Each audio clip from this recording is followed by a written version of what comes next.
Hi, this is Loren Lester, and you're listening to the Geekcast Radio Network. What? You should be Sidewalk Stroganoff! I changed the menu. Take two. No, right?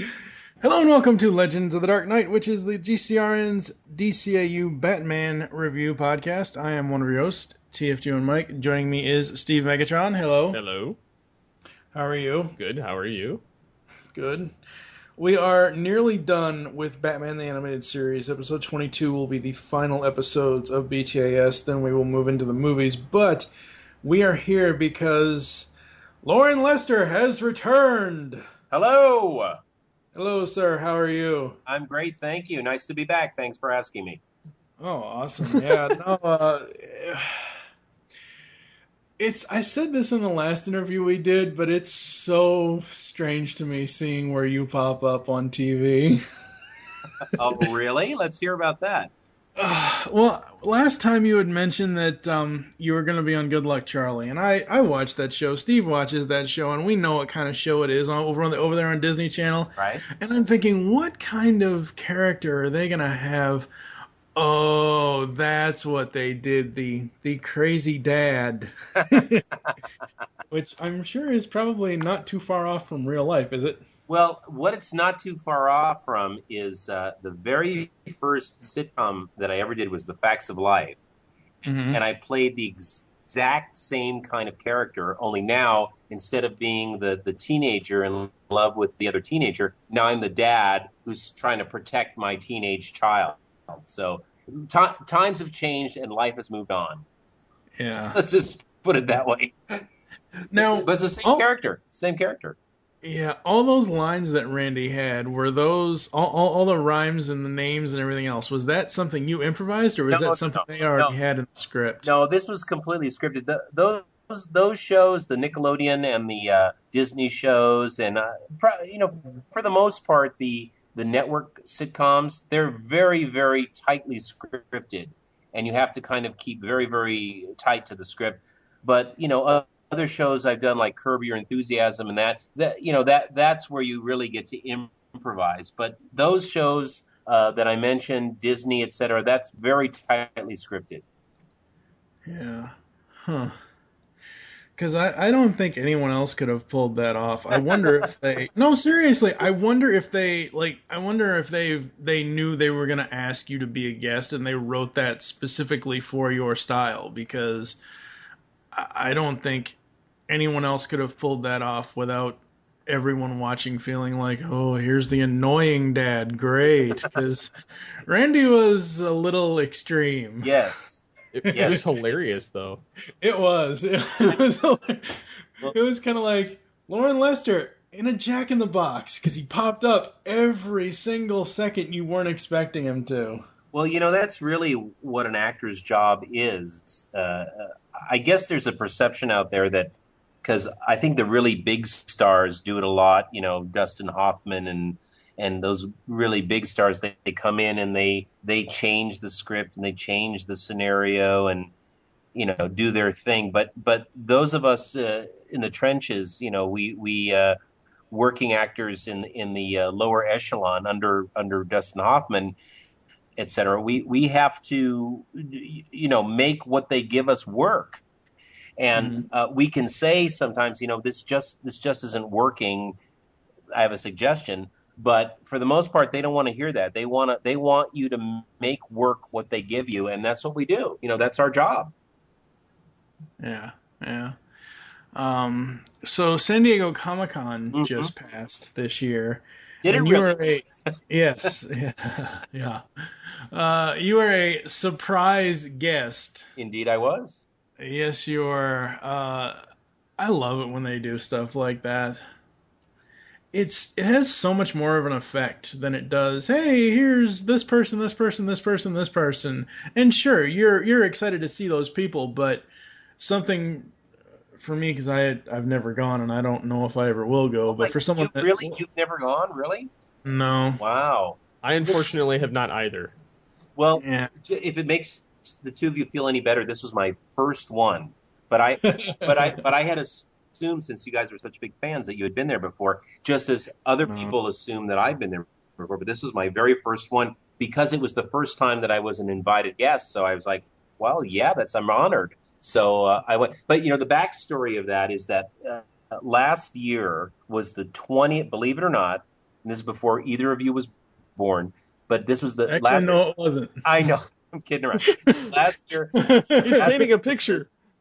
the last year was the 20th anniversary of the first episode of Batman the Animated Series, and I thought for sure there was going to be some sort of celebration at Comic Con, and they dropped the ball, and I think they felt bad because this year they said, "Oh my God, we didn't do anything last year. It's now the 21st anniversary of Batman the Animated Series. Let's have a panel and get as many people as together as we can." And so the four creators of the show, the four big producers, immediately said yes because they weren't asked last year. And then they started going through the cast, and nobody was available. Nobody. They asked Kevin, and That's surprising. seriously, they asked Kevin, they asked Mark, they went through the whole cast, and nobody was available. And they got to me, and I was available. And this wonderful guy who's in charge of PR there, Gary Mariano, he thought, well, wouldn't it be great if we said none of the cast is available, knowing that one person was available, and let's do a surprise, not only for the audience, but for the panel. So he invited me down there, and I came down and I sat in the audience in the back row, and nobody in the audience knew I was there. And the panel didn't know. And then it came to the point in the panel when he started talking, because Gary was also the MC, and he started talking about the different actors and how they couldn't be there, et cetera. And then he said, well, what about Loren Lester? And then they said some very nice things about me, Bruce Timm and Paul Dini, et cetera. And then he said, well, it's funny you should say it because Loren Lester's right here. And I stood up in the back row, and I mean, there was 1,000 people there who came to this panel, and it was just fantastic. The reception was just really amazing, and I'm so glad they made it a surprise because they were really surprised. The people there were really surprised. Yeah, that was an awesome panel having you guys relive that. And I just can't believe that no one else was available. I would have thought of at least out of everybody, Kevin and Mark would have been able to make some time. Well, and I know it's a busy schedule, and I know it's we have to, especially in Kevin's case, you got to fly from New York to L.A. and then you got to go down or fly from New York to San Diego, and I understand that, but wow, it just seems like that anniversary just went by with a whimper. Like it didn't even. Sure, us the fans really knew about it and celebrated it, but it seems like everybody else was like, "Oh yeah, 20 years." That's flash in the pan. It's actually kind of a strictly financial thing, I think, because they had already released the box set of the show, so the studio had already made its money off the show and wasn't prepared to get behind some sort of big anniversary, considering the fact that they already released the show. So here we were, the 20th anniversary, and the big fanfare had already happened, even though now it was the 20th anniversary. So I mean, more power to Gary, for putting together this panel for the 21st. He made the joke. He said, "I'm doing it for the 21st anniversary because now the show is legal." But it's cool that it actually happened. And that you got the big four there. You had Alan Burnett and Eric Radomski and Paul Dini and Bruce Timm. I mean, the big four were there, and that just thrilled the audience. They were thrilled about that. Yeah, that show still there are certain episodes that don't stand up so well, but majority of it, that entire show stands up so well even now. I agree. And you would think that sometime in the future they would be able to. I don't know, because it's probably not in the technology at this point, but you would think that they would be able to do a Blu-ray release at some point for some sort of anniversary thing. I don't know. I tell you, Steve knows this. Steve, it's actually all Steve's fault. in the comics, the Joker returned earlier last year, or late last year, and it got me into comics full time. And I started reading the Nightwing comic that Kyle Higgins is writing, and I'm like, wow, it's like the animated series is still going on. It just is. Well, Kyle's a friend of mine, and he's we became friends because as he was growing up, he grew up with that show, Mm. and so it was the way it was my dream come true to be in a Batman show because I was such a big fan of the Batman series in the '60s growing up. It was such a thrill for him to be in a show involved in anything involving Batman since he had grown up with the show, the animated series. And he said to me that he had always heard my voice whenever he was writing the Nightwing comics. So when he got the chance to actually write the Nightwing comics, he contacted me and we became friends. And he's taken the cue from Batman the animated series and he's gone beyond that. He's taken it to the next step.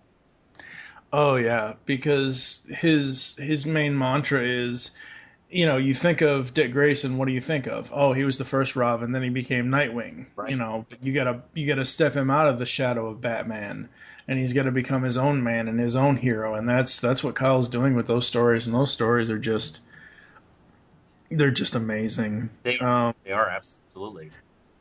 Right now, for those that might not know, right now, in the comic that he's writing, Tony Zuko's alive. So Nightwing is currently hunting his parents' killer. So that's just awesome. What else have you been up to since last we talked to you? We talked to you last year, and normally we don't do interviews too closely together, but how could I not contact you after that surprise guest appearance? Well, as I think I told you in the last interview, I really don't, and it's not by choice. It's just a matter of where my career is now. I don't Hmm. really do that much voiceover work, animation work, although have auditioned for some really wonderful stuff recently, but it hasn't panned out. But my main focus, and it's not a matter of choice saying I'm going to do this instead of that. My main focus has been on camera, so I've been doing TV and film. Since I last talked to you, a lot of independent films and some TV shows, and that's where life has taken me at this point. Yeah, very, very awesome. Steve, you got anything for Lauren? Uh, so with this, going back to the Comic Con thing, with this being your first trip to Comic Con, how did that feel? Just kind of the whole experience of getting to go and Well, experience the fans and their element. it was really a fantastic experience because, I mean, standing from the outside looking in, you can't really get any impression other than, oh my God, look at all the crowds. It's so crowded. How does anybody do anything or get anything done? But once you're there, and especially, I was very privileged to be an invited guest. I mean, it's a different story, I guess, if you're in the mob scene because it is a big mob scene. It really is. If you don't like crowds, don't go to Comic Con. But I was thrilled really to see how much fun and pleasure the fans were getting out of that show. I mean, there was just like nonstop pleasure from people dressing up in their favorite character and attending the panels and going to the different booths where they could get memorabilia and all that. It was just you get a high from their high. It was really and I mean that in an honest way. I mean they just really honestly were just high on the whole enjoyment of the convention, and so I really enjoyed that. And after the panel I was on, I mean there was 1,000 people there. I got to meet like so many fans and signed a bunch of autographs, and there was one great fan who, because I was a surprise, she didn't know I was there. She was wearing her Robin outfit, and she also had a Nightwing outfit, and she was disappointed because she didn't bring her Nightwing outfit because she didn't know I was there. But she brought her Robin outfit, and I was able to sign that one. So that was really very sweet that she said, "Oh, I wish I'd brought my Nightwing outfit too." That's It's so very cool. That is so You cool. guys should definitely go. Yeah, one of these That days. is definitely in the cards for me eventually. It's just Yeah. getting up the money to travel. I thought for a second you guys were there because I saw this big banner that said geek, and I got closer, and it was not Geekcast. It was something, I think, Geek Nation or something like that. But I thought, oh my God, they're there. Yeah. Oh, we wish, Someday. because we would have done everything to find out who was actually going to be at that panel. We would have found out before anyone else knew. You wouldn't have known about me. It was a huge surprise. It was a totally undercover. You wouldn't have known about that. Sneaky, sneaky. Only Gary and I knew about it. We're the only ones. So, what else have you got going on? Like, what? Let's go behind the man. What interests you when you're not doing acting? Like, what kind of like? Do you read the comics at all, or no? Well, it's interesting. I have never been a big comic guy, even when I was doing the show. But since my friendship with Kyle started, I really became a big comic fan and went back and I said, "Wow, I've really missed a lot. I really did. I missed that whole thing, because I was never, and it wasn't like I looked down on comics or anything. It just wasn't my thing. But now I'm following the current comics, and I've gone back to the classic comics, and it's really great. I love reading that stuff. I absolutely love reading that stuff. My interest is primarily, as far as reading is concerned, because I'm in my car, probably, well, I drive 20,000 miles a year to just Wow. going from audition to audition. It's crazy. And so I really depend on audiobooks. And so I love listening to audiobooks. And that's that when it comes to reading, that's my big passion. You can't really do that with comics because you get into an accident. But Yeah, no. No. Well, yeah, I don't know if DC ever wanted to do audio comics. I'm sure they could, get you and Kevin and everybody together. I That would actually be have awesome. done a couple of jobs like that, which they actually did the audio of comic books, and I thought it was very cool. I don't think that's as a medium has taken off yet. It might, but definitely not for people who are driving. Yeah, no. Oh man, that's so funny. Yeah, no, like I said, every time I read Nightwing, I hear your voice in the back of my head, Well, and it's thank like you. Thank you. it just because, and it's the way, and again, it goes back to the way that Kyle writes it because Kyle was a fan of yours as well, and well, it not was, but is. It's just the way that he writes it is exactly as if you were there voicing the character Well, again. that he said specifically that he's doing that, which is really an honor. I mean, I'm very honored. And he even recently named one of the characters Lester after me, which I thought was kind of That's that's what is. It's actually really sick and twisted on Kyle's part because Billy Lester yeah. is Tony Zuko's Isn't alias. that funny? Yeah, it's very sick It's and so twisted, great. but also funny. Yeah, it's sick twisted irony that is just hilarious. Well, I asked him about that. I said, was that about me? And he said, yeah, it was. I said, okay, that's pretty funny. Oh man. Oh wow. All right.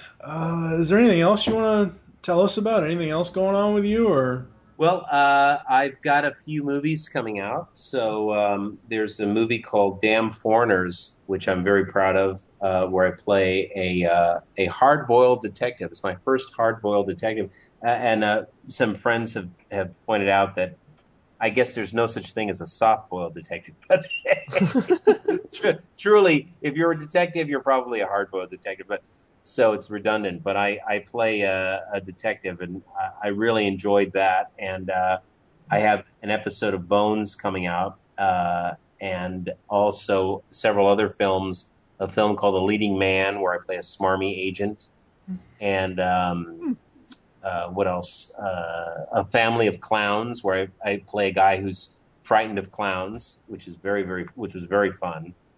And so it's a comedic and dramatic movie because my wife in the film, who's played by my wife Kelly Lester, actually becomes a clown. So it's really frightening.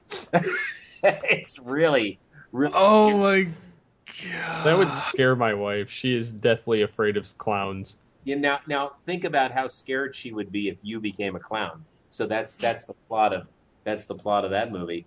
And then Wow.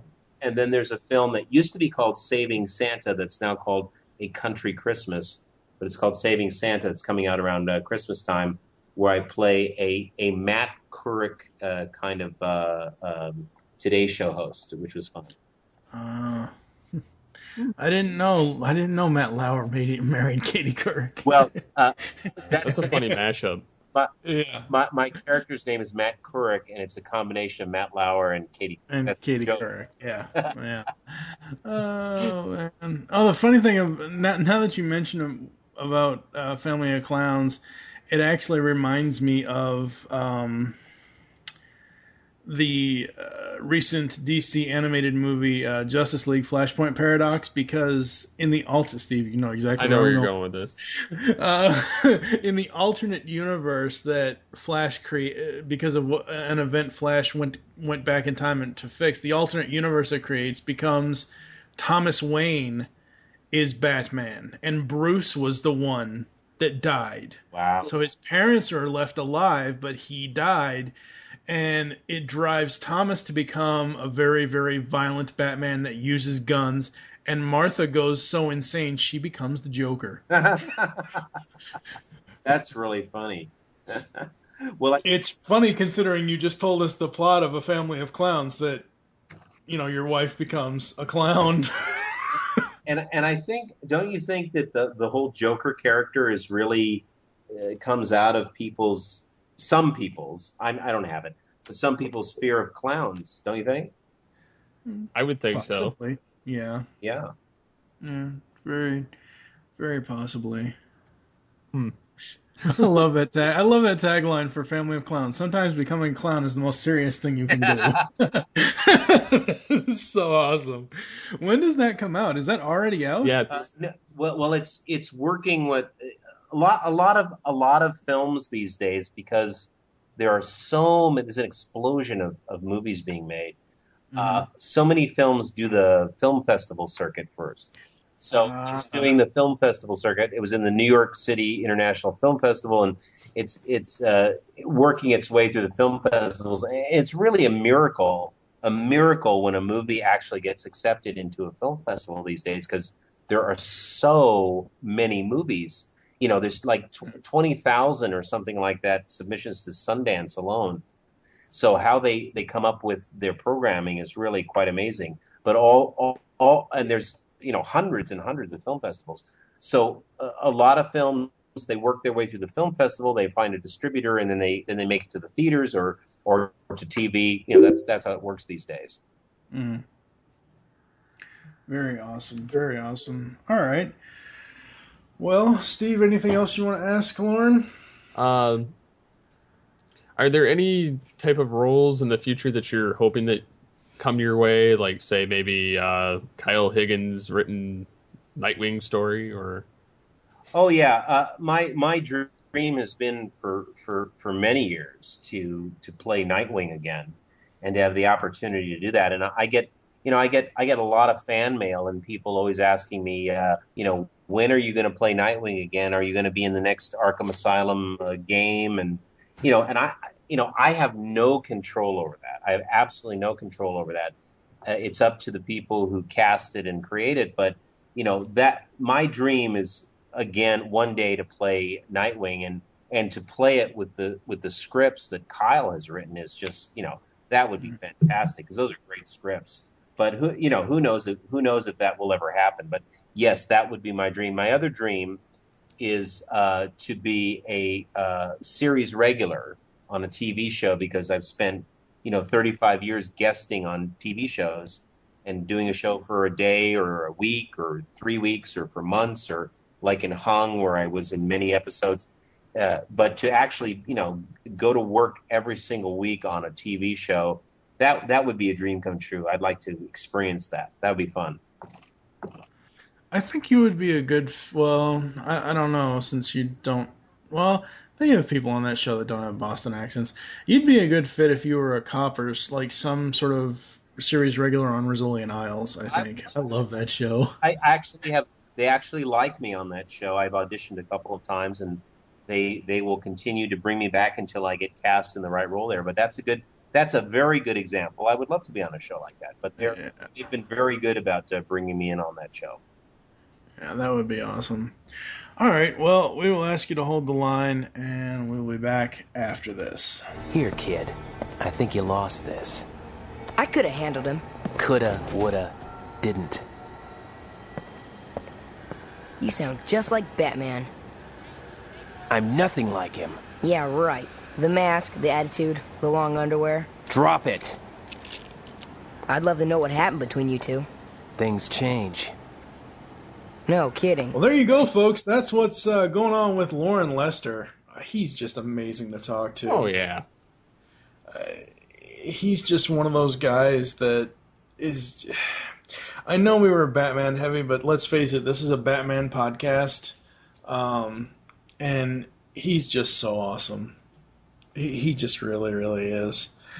And All he right. has a lot of diverse, interesting roles that he's played too. So it's Yeah, kind of. I can't wait to check out A Family of Clowns. I know I'm so enthused now to like go seek that out and then kind of freak out my wife too. So the sad thing is she loves like watching scary movies, even if they have to do with clowns, but she's deathly afraid of clowns. We go to like parks and carnivals and we're like, hey, come over here. It's horrible. But All I can think of is the clown from It. Kiss me, fat boy!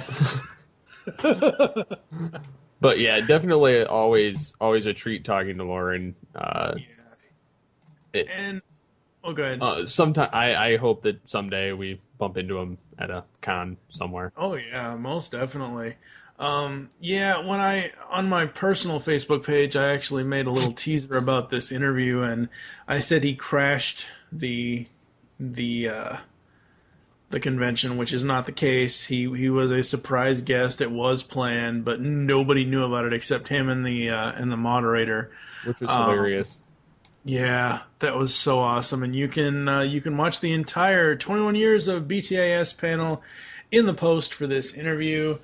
Next time we've got the final, 5 episodes of BTAS in episode 22?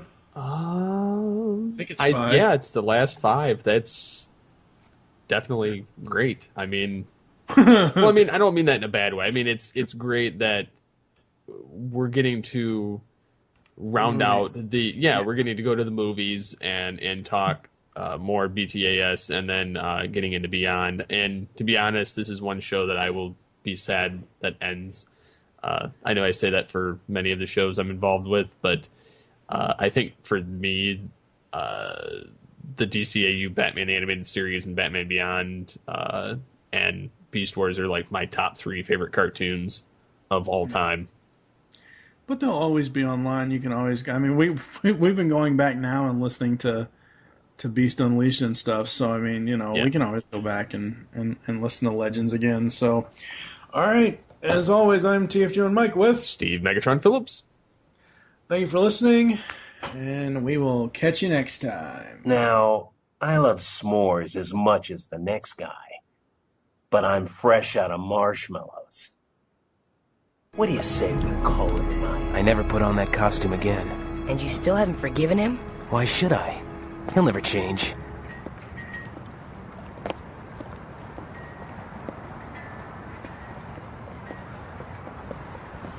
Must be one of the wallets they stole. Whose is it? I don't believe it.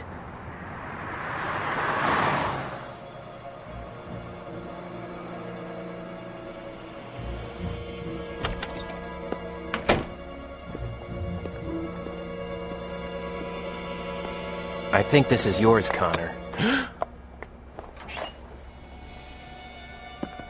Oh, thanks. But you almost gave me a heart attack. I thought you were the Batman. No. I ran up against him once. It was a real eye-opener. Forced me to get my life together.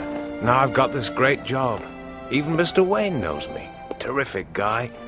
Never too busy to stop and ask how my boy's doing.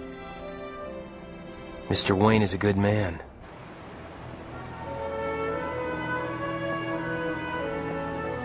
Guess Batman had a change of heart. Who'd have thought he had one?